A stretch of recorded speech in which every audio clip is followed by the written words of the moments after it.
안녕하십니까. PGA 설티파이드 프로 강방수 박사입니다. 골프 기술이 어떻게 단계적으로 학습되는지, 또 학습자의 스타일과 학습 단계에 따라 지도 방법이 어떻게 달라져야 하는지에 대해 살펴보았습니다. 오늘은 골프를 배울 때 레슨 시간에 쏟아지는 정보들을 우리 뇌는 어떻게 처리하고 있을까요? 이런 관점에서의 정보 처리에 대한 이야기를 해보도록 하겠습니다.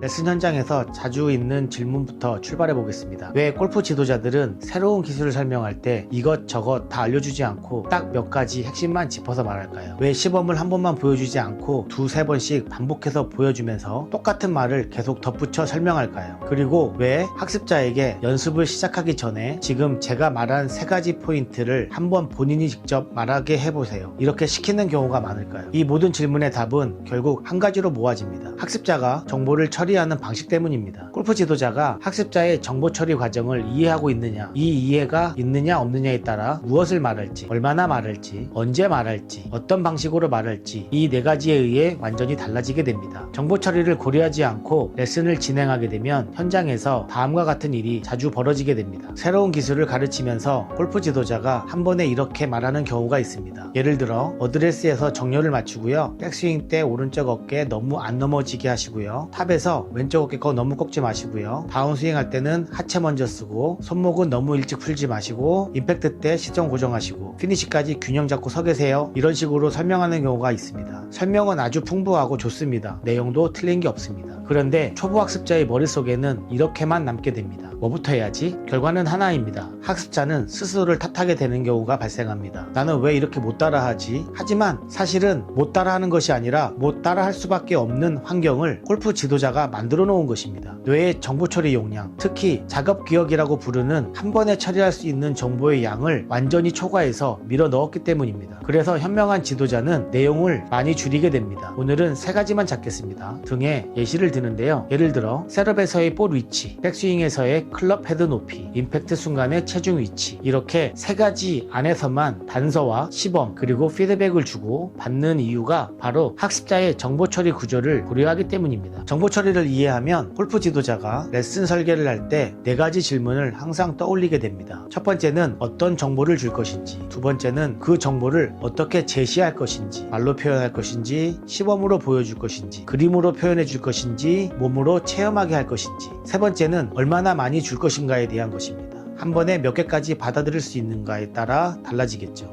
네 번째는 언제 줄 것인지에 대한 것입니다. 스윙 전에 제공할 것인지, 스윙 중에 줄 것인지, 스윙 직후 내지는 일정한 시간이 지난 후에 제공할 것인지. 정보 처리는 이 네 가지를 계획하고 조정하는 기준이 됩니다. 한 가지 예를 들어보겠습니다. 새로운 웨지샷을 가르친다고 했을 때 한 번에 단서 하나 내지는 두 개를 주고 시범을 두세 번 반복해서 보여주고 학습자에게 단서를 직접 말로 따라하게 하고 연습 도중에는 말수를 줄이면서 세트가 끝난 뒤 한 번의 피드백을 정리해 주는 것. 이런 구조는 우연히 나온 것이 아닙니다. 지금 이 학습자의 작업 기억 안에 몇 개 정도의 정보를 얼마나 자주 넣을 수 있을까요? 이걸 고려한 정보 처리 기반의 설계라고 볼 수 있습니다. 이제 앞에서 던졌던 세 가지 질문을 정보 처리 관점에서 조금 더 구체적으로 살펴보겠습니다. 첫 번째로 몇 가지 한정된 단서만 제공하는가입니다. 우리의 뇌의 작업 기억은 한 번에 처리할 수 있는 정보 처리의 양이 매우 제한적입니다. 특히 새로운 동작을 배우는 순간에는 내 몸이 느끼는 감정, 내 몸이 느낌을 느끼는 것, 자세를 유지하는 것, 균형을 잡는 것, 이런 것만으로도 이미 작업 기억의 절반 이상이 사용되고 있는 상태입니다. 여기에 동시에 5개에서 6개의 기술적 단서를 얹어버리면 과부하가 걸리게 됩니다. 그래서 골프 지도자는 한 번에 하나, 많아야 2개로 제공되는 단서를 제한해야 합니다. 예를 들어 이번 레슨에서는 체중이 오른발에서 왼발로 자연스럽게 넘어가는 느낌만 보겠습니다. 이런 식으로 좁혀진 의미의 정보를 제공하면 학습자가 그 정보를 집중할 수 있게 됩니다. 두 번째로는 왜 시범을 여러 번 반복하면서 같은 말을 계속 덧붙일까요? 여기에 대한 이유는 정보는 딱 한 번 들었다고 해서 바로 장기 기억에 저장되지 않기 때문입니다. 시각적으로 보고 청각적으로 듣고 때로는 말로 따라해야 하고, 이렇게 여러 경로를 통해 같은 정보를 반복적으로 입력할 때 기억의 흔적이 조금씩 강해지게 됩니다. 시범을 두세 번 보여주는 동안 골프 지도자가 보세요, 백스윙 탑에서 팔보다 몸통 회전이 먼저 멈추지 않도록 해야 합니다, 이렇게 같은 단서를 반복해서 말하는 이유는 그 문장이 그 기술의 라벨 역할을 하기 때문입니다. 나중에 학습자가 혼자 연습할 때 몸통 먼저 멈추지 말고 이 말을 떠올리면서 동작과 언어를 연결할 수 있게 됩니다. 세 번째로는 왜 연습 전에 단서를 학습자가 직접 말로 반복하는가에 대한 것입니다. 이건 굉장히 중요한 포인트가 됩니다. 그냥 듣기만 한 정보는 작업 기억에 잠깐 머물다 흘러갈 가능성이 큽니다. 그런데 학습자가 직접 말을 하면서 자기 언어로 다시 정리하는 순간 수동적 정보가 능동적 정보로 바뀝니다. 골프 지도자가 말했다가 사라지는 문장이 아니라 학습자의 머릿속에 내 말이 되기 때문입니다. 예를 들어 첫째, 셋업에서 볼 위치는 중간보다 약간 왼쪽, 둘째, 백스윙은 허리 높이까지만, 셋째, 피니시는 가슴 높이까지. 이렇게 학습자가 직접 말하게 한 뒤에 연습을 시작하게 하면 스윙이 흔들릴 때 그 세 문장이 머릿속에 다시 떠올라 동작을 정리하는 기준이 됩니다. 모든 학습자가 같은 방식으로 정보를 처리하지는 않습니다. 어떤 학습자는 눈으로 이미지와 시범을 봐야 이해가 잘 되고, 어떤 학습자는 귀로 설명을 들으면서 논리적으로 정리하는 걸 좋아하고, 어떤 학습자는 일단 몸으로 해보고 실패하면서 배우는 걸 선호합니다. 같은 내용을 가르치더라도 정보를 제시하는 방법, 순서를 이 개인차에 맞게 조정해줄 필요가 있습니다. 예를 들어보면 시각적 학습자에게는 영상, 사진, 그림, 라인 등을 표시하여 제시해주고, 청각적 학습자에게는 짧고 반복적인 언어 단서, 그리고 리듬 언어 등을 제시해 주어야 합니다. 신체 감각 중심 학습자에게는 보조도구, 드릴, 느낌 위주의 과제를 제공하는 것이 필요합니다. 이렇게 정보 처리 스타일에 따라 동일한 메시지, 다른 통로로 전달하는 것이 효율적입니다. 정보 처리를 이해한다는 것은 바로 이 개인차를 읽어내고 이 학습자에게 지금은 어떤 정보 형태가 가장 잘 먹힐까, 이 질문을 항상 머릿속에 두고 레슨을 설계하는 것을 의미합니다. 정보 처리에 대한 이해는 골프 지도자의 태도에도 영향을 줍니다. 학습자가 실수를 반복할 때 예전에는 이렇게 생각할 수 있습니다. 아니, 분명 아까 말했는데 왜 또 잊어버리지? 하지만 정보 처리 관점을 알게 되면 질문이 달라지게 됩니다. 제가 준 정보의 양이 지금 이 학습자의 작업 기억 용량을 넘어선 건 아닐까? 내지는 설명 방식이 이 학습자의 스타일과 맞지 않는 건 아닐까? 또는 시범과 피드백의 타이밍이 너무 빠르거나 혹은 너무 늦은 건 아닐까? 이렇게 골프 지도자의 질문이 바뀌기 시작합니다. 그 순간부터 교수 학습의 초점이 학습자가 왜 못하느냐에서 골프 지도자인 내가 정보를 어떻게 바꾸어 줄 수 있느냐로 옮겨갑니다. 이 전환이 일어나는 것만으로도 레슨의 퀄리티는 크게 달라집니다. 학습에서의 정보 처리를 이해하면 결국 세 가지 면에서 교수 학습 과정이 달라지게 됩니다. 그 첫 번째로 레슨 내용이 정돈됩니다. 한 번에 하나의 포인트를 제공하고 짧고 명료한 단서를 제공하며 반복되지만 과하지 않은 설명을 하게 됩니다. 이렇게 구조화된 레슨이 가능해지게 됩니다. 두 번째로는 피드백의 질이 올라가게 됩니다. 피드백을 언제 말해야 할지, 언제는 말을 줄이고 그냥 시도하게 놔둬야 할지, 지금 기억해야 할 건 이것 하나면 됩니다 라고 잘라줘야 할지, 이 타이밍을 읽을 수 있게 됩니다. 세 번째로는 골프 지도자의 감수성이 높아지게 됩니다. 학습자가 헷갈려하고 있는지, 정보 과부하로 멍해져 있는지, 이해는 했는데 몸이 아직 따라오지 않는지, 이 미묘한 차이를 조금 더 정확하게 읽어낼 수 있게 됩니다. 그 결과 학습자는 나를 이해해주는 골프 지도자에게 배우고 있다 라는 느낌을 받게 되고, 골프 지도자는 이 학습자가 지금 어떤 경험을 하고 있는지 조금 더 선명하게 보이게 됩니다. 오늘은 학습에서의 정보 처리라는 주제로 왜 몇 가지 단서만 말해야 하는지, 왜 시범과 설명이 반복되어야 하는지, 왜 학습자에게 직접 말로 정리하게 하는지, 왜 학습자마다 정보 제시 방법이 달라져야 하는지, 이 부분들을 함께 살펴보았습니다. 좋은 레슨은 많이 가르치는 레슨이 아니라 학습자의 정보 처리 구조 안에 잘 스며드는 레슨일 것입니다. 골프 지도자가 이 구조를 이해하고 정보의 양, 방식, 타이밍을 설계할 수 있을 때 같은 30분, 같은 1시간의 레슨도 완전히 다른 결과를 만들어낼 수 있습니다.